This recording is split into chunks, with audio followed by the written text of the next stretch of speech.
Both of your parents didn't even finish high school. Cut ties with such low-life parents immediately. My husband, whom I had always thought of as kind and dependable, began to scorn and belittle me the moment he found out my parents were middle school dropouts. I was taken aback and saddened by his sudden change in behavior, which came as a complete shock. My name is Julie Sutherland, a 33-year-old working housewife. I live with my 1-year-older husband, Tom, and our 4-year-old child, leading a busy life. As for my job, I work at a company run by my parents. I respect my parents for building their own business, and since I was young, I've been interested in their work. I was delighted when I got a job after thoroughly learning. So when Tom suggested I become a full-time housewife after we got married, I insisted on continuing my work. At that time, Tom respected my wishes, which made me very happy. We had a love marriage, and initially, we supported each other without any issues. Even when we had differing opinions, we would resolve them amicably and respect each other's views. Until then, I felt happy to have married a good man. However, at one point, Tom found out my parents were middle school dropouts and started to deride them.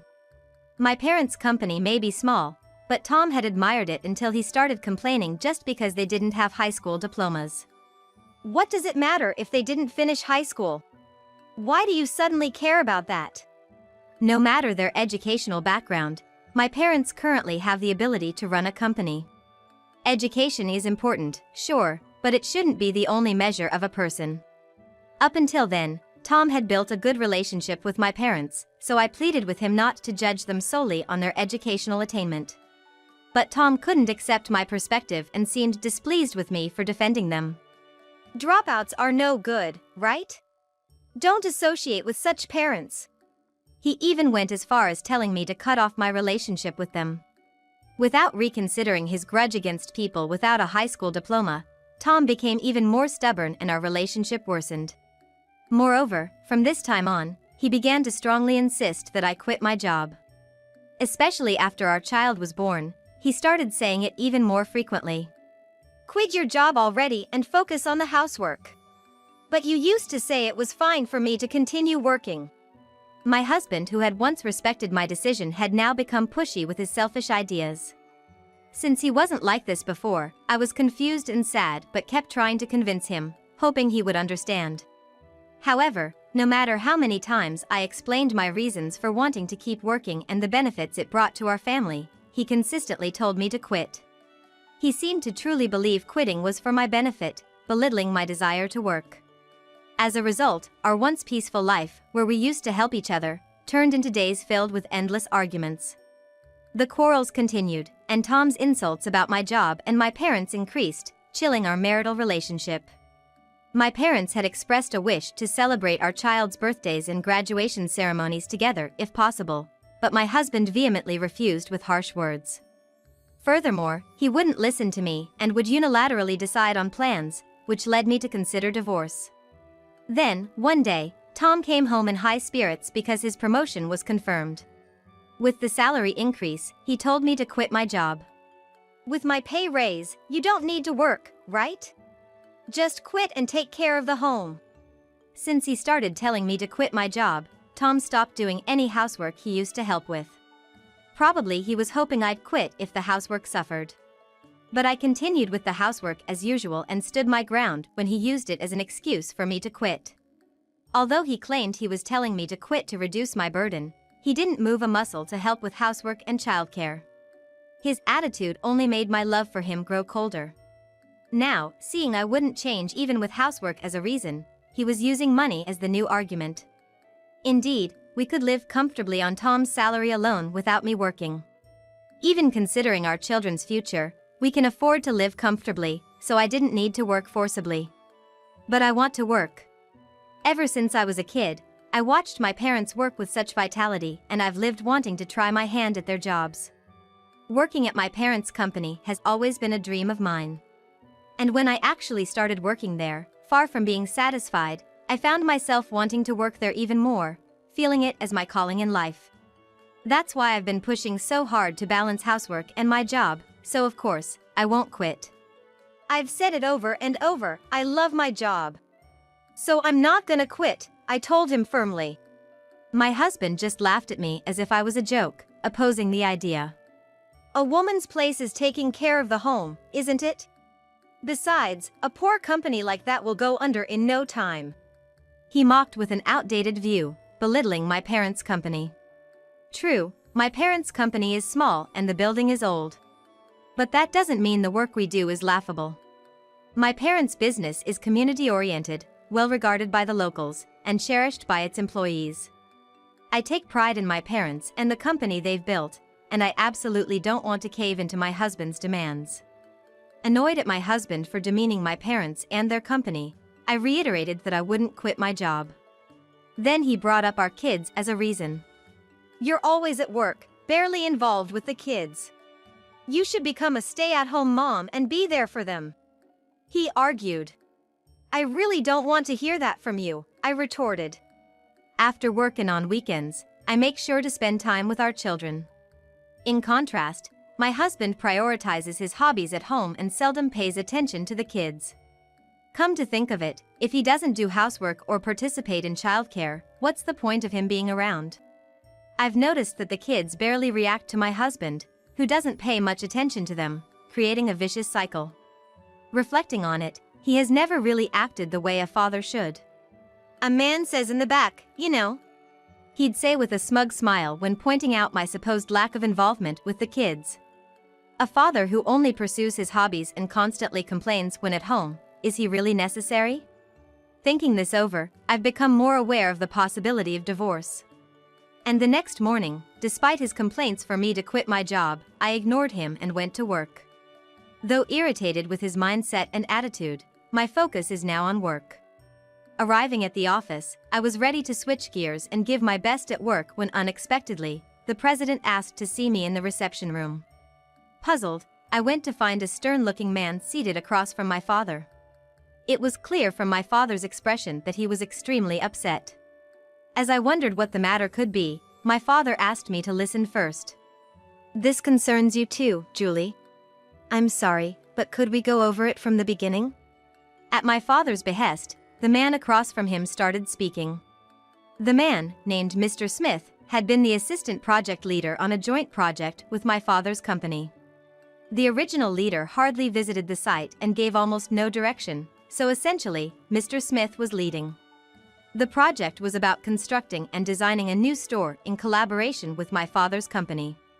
The new store's concept matched well with the reputation of my father's company's buildings, which had an old-fashioned, comforting feel. So, they approached my father's company, and everything was going smoothly without any issues. But just as they were about to start the construction work, the leader abruptly decided to go with another company, snatching away the plans. This project was a major deal, and a significant amount of money had already been involved, so my father was understandably angry. Mr. Smith tried to salvage the situation, but the leader had already sabotaged him. He had falsified Mr. Smith's work hours and performance, leading to a false accusation at his company. Because of this, Mr. Smith was removed from the project, putting it in jeopardy. Other team members protested, but to no avail. So, today's visit was to apologize for the project coming to a standstill. After hearing them out, I realized I wasn't involved in this project. So, I was left wondering why I had been called here when Mr. Smith, already looking quite pale, turned even more apologetic. My father also turned a pained, sorry look my way. It's a tough truth for you to hear, he began. The shocking news was that the no-good leader in question was my husband. Normally, one might get mad and deny it if told their spouse was up to such things, but given my husband's usual behavior, I was more inclined to believe it. Actually, I even thought it might be a good reason to go ahead with a divorce I was considering. And it turns out he was still causing trouble. Then, both men, looking quite distressed, shared another fact with me. The leader had placed a young woman in the now vacant assistant leader spot. The two of them were seen together so often that it sparked rumors within the company of an affair. Are you saying they might be having an affair? But it's just a rumor, right? Despite my disbelief that my husband could be cheating, I had to ask for clarification, to which Mr. Smith regretfully confirmed. While we can't say for sure it's an affair, they often dine together and are seen alone a lot, so it's almost certain, Apparently, many employees had witnessed my husband in private rooms with this young woman and out and about together. Their behavior suggests it's more than just being work associates. The two of them spoke hesitantly, considering my feelings. Especially, my father had a troubled expression. My father knew how happy I seemed before and at the beginning of my marriage. Back then, I was all about loving my husband, so it must have been tough for him to break this news. But now, I've already got a reason for divorce, and to be honest, I'm even somewhat relieved, so the news of my husband's affair doesn't hit me hard. Don't worry about it. Things haven't been working out between us for a while, and I'm actually considering a divorce, I reassured them. When I mentioned my upbeat attitude about the divorce, my father looked shocked. If the affair is really happening, then I'll definitely be going after a fair amount of alimony, I said with a smile, and Mr. Smith seemed to regain some of his spirits. Actually, I'm thinking of reporting to the company what the leader of this project's team has been doing. If things go well, I believe we can continue with this plan. These words seemed to give my father some energy back. The three of us then started brainstorming a plan to bring my husband down. Fueled by all the demeaning and complaining I've endured from him, and now his cheating, I was fired up to give him a taste of his own medicine, contributing plenty of ideas. And behind the scenes, while my husband went about his usual business, we were making preparations in secret. We planned to keep him in the dark until the last possible moment before confronting him all at once. At the company, Mr. Smith led the effort to gather evidence of my husband's tampered reports and to prove that the project he claimed as his own wasn't actually his work. We had all the prep work and research for the project proposal on hand, and since my husband hadn't attended the meetings, the meeting minutes proved it. We submitted all this evidence along with a letter of protest from the entire team, and the company decided to conduct a factual check before giving my husband a chance to explain. As for me, I hired a private investigator to look into the affair. While waiting for the results, I tried checking his personal belongings. When I looked up infidelity countermeasures on the internet, it seemed that people who were cheating were often found out because they had items that hinted at the existence of someone else. So I decided to take a look through his bag, coat pockets, and dresser drawers to see if I could find anything. Thinking the more evidence of the affair, the better, I searched carefully without his knowledge but found nothing that seemed like proof of infidelity. I had expected to find women's items or telling receipts, but there was nothing, not a trace of another woman. This made me half suspect that the affair was just the imagination of the witnesses. But later on, when I saw the investigation results, it was clear my husband was indeed guilty. There were photos of my husband with a younger woman looking intimate, arm in arm, and even entering and exiting a hotel together. With my mind already set on divorce, I thought this was almost convenient. I realized then that I had no lingering feelings for him. Since I no longer regretted the decision to divorce him, I started packing my things so I could leave the house at any time and was waiting for the right moment to tell him. Meanwhile, my husband, oblivious to everything, was in a good mood about a potential promotion, persistently telling me to quit my job and continuing to belittle my parents. I kept responding as usual until one day, he lost his temper in a way I'd never seen before. "You really won't listen to me. You always put your parents first. We're married, you should be prioritizing your husband," he shouted. But it's his fault for belittling my parents and dumping all the housework and childcare on me without lifting a finger to help. How am I supposed to rely on someone who's too busy to help when I ask? I almost sighed out of frustration at my do-nothing husband who only complains. Plus, he never listens during discussions, just gets angry when things don't go his way. Quick to anger and quick to insult my folks. Who would stand by such a partner? He wasn't like this in the early days of our marriage. I feel sad thinking about how things used to be. Up until now, I tried not to be too harsh with him because we were living together, but with divorce on my mind, I didn't hold back. "Then maybe you should finally stop badmouthing my parents. And you just dump all the housework and childcare on me. What kind of husband are you?" And with that, I confronted him directly for the first time. Not liking my stance one bit, my husband turned even redder with anger. "Shut up. Listen here, don't ever bring your parents to any family functions again. We're married, I won't even allow you to contact them. "If you don't like it, then it's divorce," he yelled. My husband, disliking my defiant attitude, threatened me with divorce as if to intimidate me. He thought I would be afraid of divorcing him, which just made me feel dumbfounded. Despite him never really acting like a husband, I wondered how he could say such things with so much confidence. Though I was internally rolling my eyes, I kept a solemn face and asked him, "Are you okay with that?" When he mentioned divorce, I felt a surge of relief inside, thinking I could easily get one, but I kept a serious face as I sought confirmation. Perhaps thinking I was distressed by the idea, he looked a bit smug as he replied, "Yeah, you'd be lost without me. I'm quite the catch, but who'd look twice at a stubborn and dull woman like you?" He seemed to think that I would be unable to fend for myself after the divorce. And even went on to mock my age and personality, suggesting I wouldn't be able to remarry. Facing his gloating smile, I calmly showed him the completed divorce papers. "Understood. Then please sign the divorce papers." "What? Are you serious? You'd be in trouble without me, right?" Shocked that I was considering divorce, he asked again, as if still trying to intimidate me. I retorted, loaded with all the frustration I'd accumulated. "Life is easier without you around.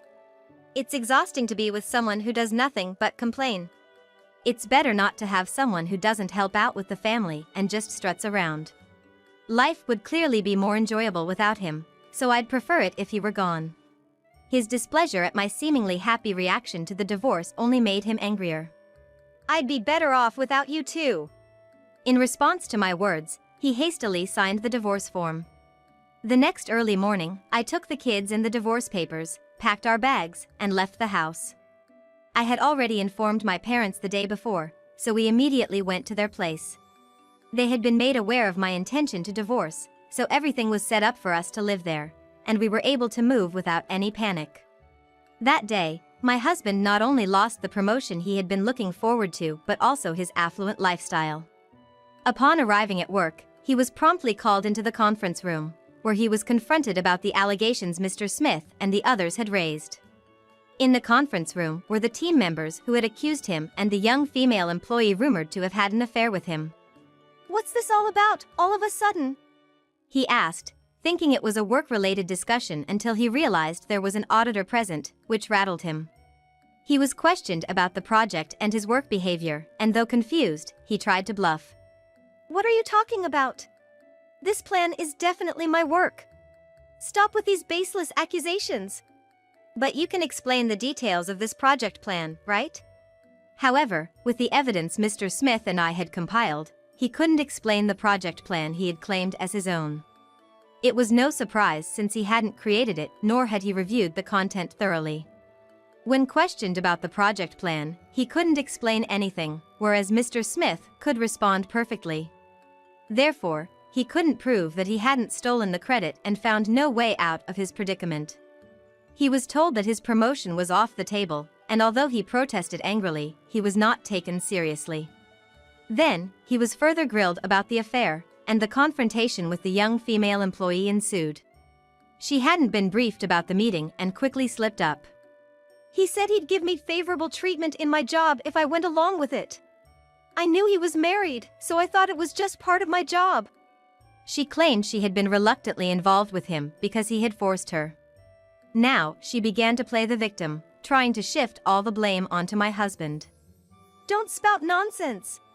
You're trying to make me the bad guy all by yourself."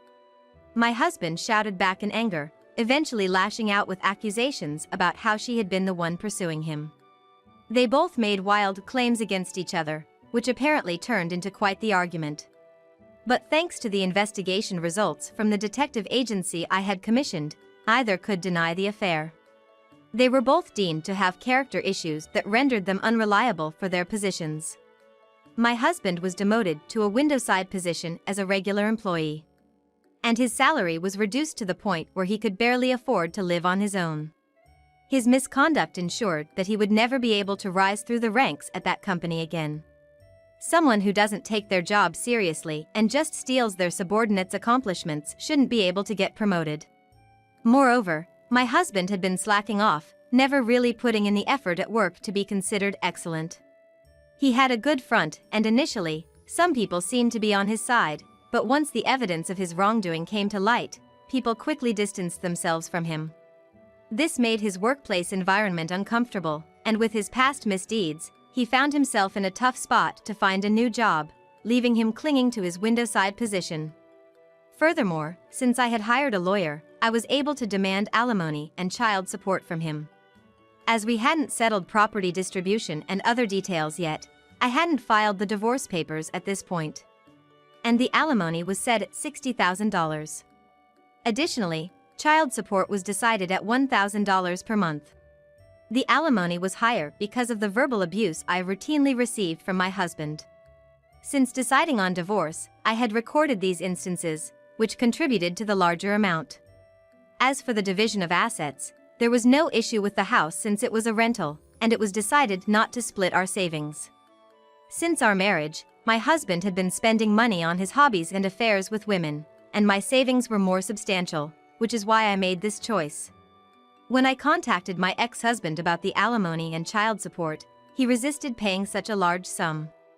"A kid needs their father. Let's get back together," he suggested, probably thinking there was still hope since the divorce papers hadn't been filed yet. When he pressured me for reconciliation, which made me feel uncomfortable, I declined, and he ended up accusing me of being after his money. Facing his threatening tone, I calmly informed him that I was recording the conversation and that any further threats would just increase the alimony. After going that far, my ex-husband finally calmed down and agreed to pay, and he stopped contacting me afterward. Of course, I also demanded alimony from his mistress, and since she was younger, I heard that the alimony payment wiped out her savings. She had become an assistant leader but was demoted to a regular employee and had her pay cut. Rumors of her affair made it uncomfortable for her at the company, and it seems she resigned shortly after. Thanks to the hard work of Mr. Smith and his team, the company's transactions could proceed without any issues, bringing peace to both my marriage life and the company's operations. Despite trying not to care before, the condescending remarks from my ex-husband's parents and the belittling voices were indeed stressful, and I have felt a refreshing sense of liberation since the divorce. My husband seemed to think it's pitiful for a woman not to be able to remarry, but I don't feel that way. My children, too, haven't shown any sadness about their father's absence. Instead, they seem to laugh more at home than they used to. Observing my children's happiness, I'm confident that divorcing was the right call, and lighter in spirit, I dedicate myself to work and parenting today.